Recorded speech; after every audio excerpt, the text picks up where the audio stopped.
Hi there, greetings to all the empowered consumerism community here in the Philippines and all over the world. Welcome to another episode of Easy Talk. This is your international trainer, Miko Imson. Well, I hope everything is fine to each and every one of you, and I hope you are enjoying your time with your family, especially with what is happening all over the world with our enhanced community quarantine. Almost everyone is in lockdown, so this Easy Talks is actually a response of the Easy Management to the crisis that is happening today. So you move forward to online, to the technology, to the internet, so we can still send some messages, some tips, and some trainings to everyone, so we can assure the business is still ongoing and the business will still continue for empowered consumerism. Well, I'm very, very excited for you today because in fact, this is my first topic for the Easy Talk. And I believe this topic is very important. This topic is actually needed by everyone, especially in times of crisis like this. So also as a former nurse before I came into the industry of empowered consumerism, I handpicked a topic today and I want to get into your space and to share to you this wonderful idea about mental health. So my topic is more about mental health and how it affects us, how mental health can greatly influence our life and our success. So are you ready? Alright, so let's start off on defining what mental health is really all about. So huwag na tayong lumayo. Coming from World Health Organization or WHO, according to them, mental health is a state of well-being in which the individual realizes his or her own abilities, can cope up with the normal stresses of life, can work productively and fruitfully, and of course, a person who is able to make a contribution to his or her own community. So, ito yung pagkaka-describe ng World Health Organization about mental health. So basically, if you think about it, mental health is more about emotional, psychological, and social well-being of a person. So when you say emotional, it's mostly affects how you feel. And when you say psychological, it mostly affects how you think and how you respond or take an action on your thoughts. And when you say social well-being, it mostly affects how you relate or how you connect to others. So as you can see, it is so important. It is very, very important. In fact, it has a great role in the outcome of your life. And that's why it's so important, especially in times of crisis like this, because on your mental health, your mental stability also determines how you cope up with challenges, how you handle or how you respond to obstacles in life or crises. So again, crucial ito ngayon. Importante yung malaman natin ito ngayon. And if you're gonna think about it, mental health basically encompasses everything. It encompasses all of the things that happens in your life. Everything, even in your past achievements, your past mistakes, most of it is an outcome of the way you think.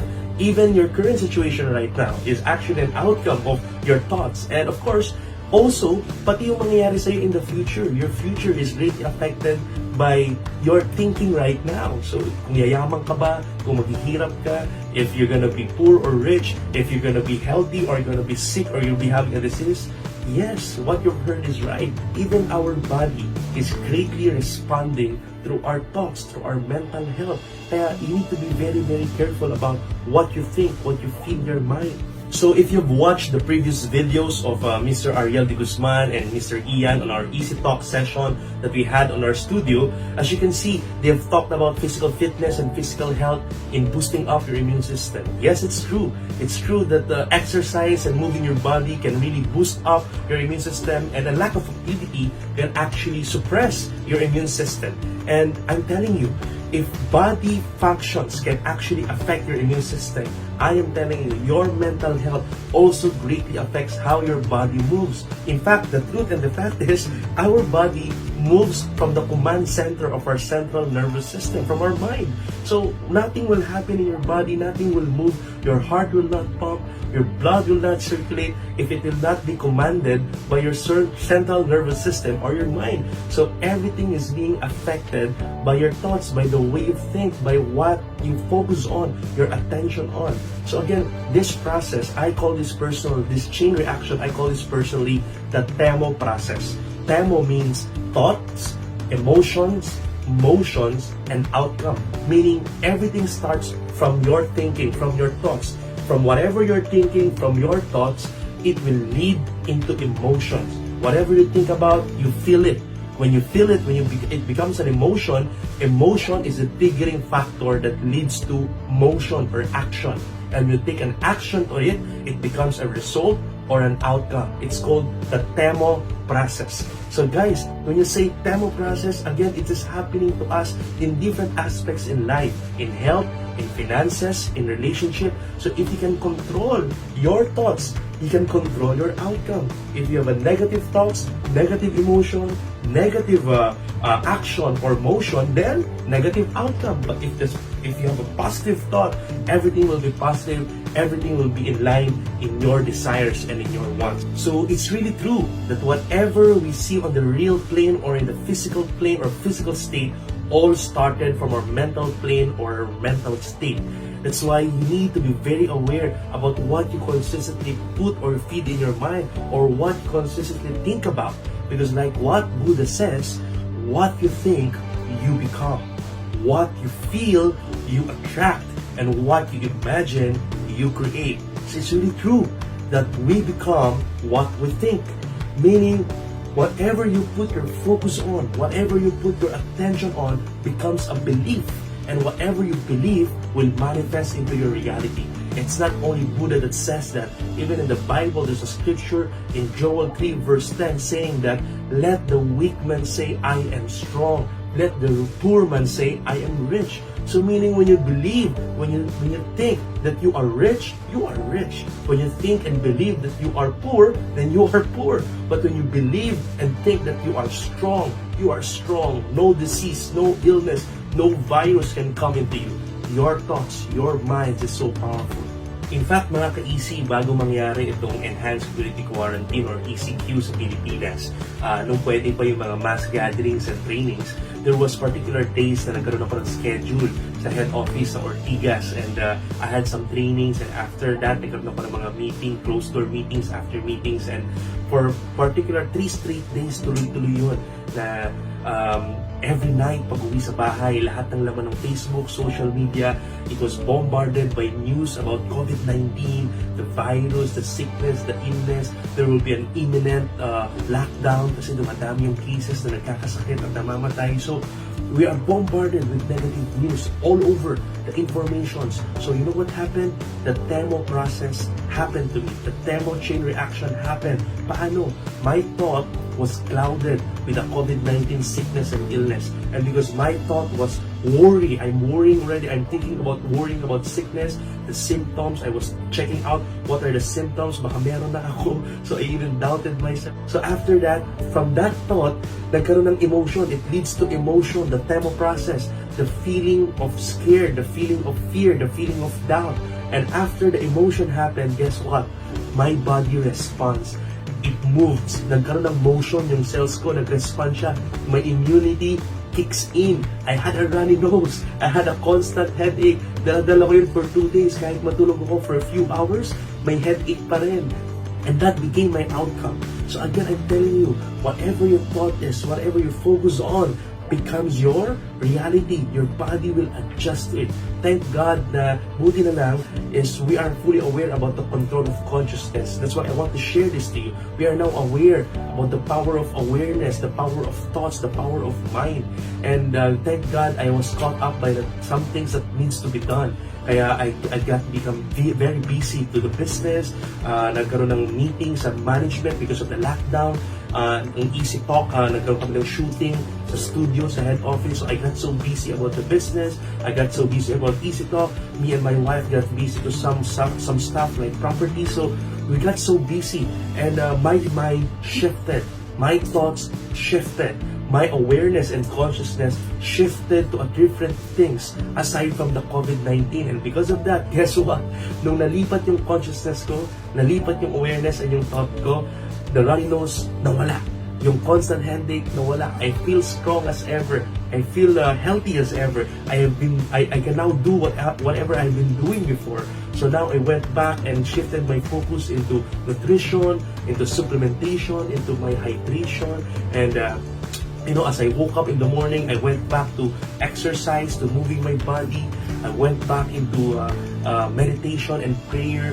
So, by the way, sa mental health topics and next episodes natin, we will be also talking about, meditation, how powerful it is, and basically, paano magsimula as a beginner in meditating. It's very important to kick off and start off your day.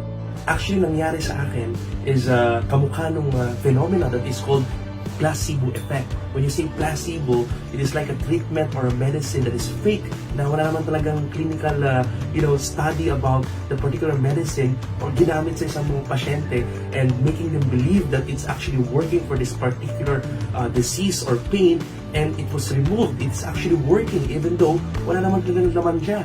So in fact, it's the most famous story about this placebo happened 1996, where 56 volunteers took part in study or testing a new painkiller called trivaricane.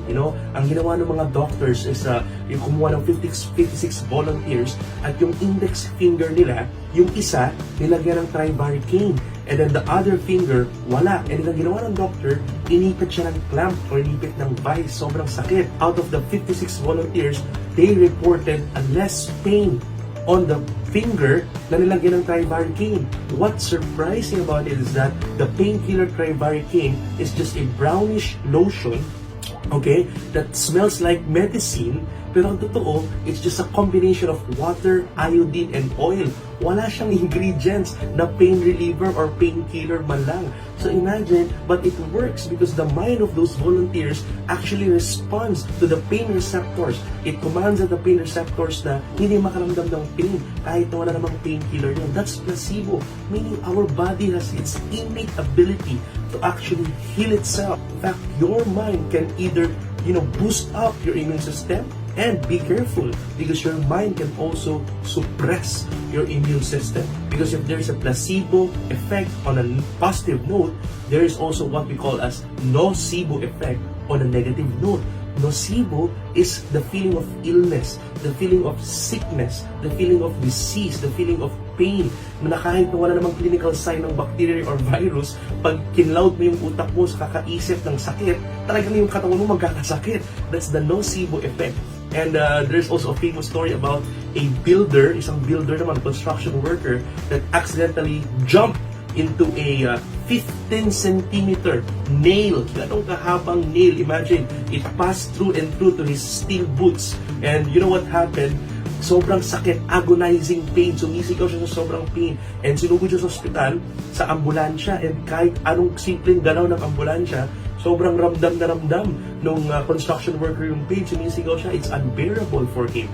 And you know what's surprising about it is that when he arrived in the hospital, where the doctors removed the boots, the steel boots, and the nail, they were surprised because the nail, it didn't touch the foot of the construction worker. So can you imagine, hindi tumama sa paa niya, hindi man lang siya nasugatan, pero yung pain na feel niya, parang nasugatan talaga siya. So imagine, your mind can actually tell your body to actually feel the pain. That's how powerful your mind is, guys. So you need to be very careful.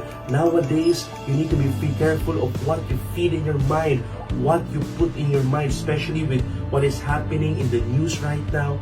You need to be very, very careful, ladies and gentlemen, what you consistently put your focus and your attention on to keep your body, healthy, to keep your immune system boost up. So I hope, guys, may nakuha kayong mga nuggets at marami kayo natutunan ngayon. If you learn from this video, feel free to share this to your relatives. Feel free to share this to your friends and your people, your leaders in empowered consumerism.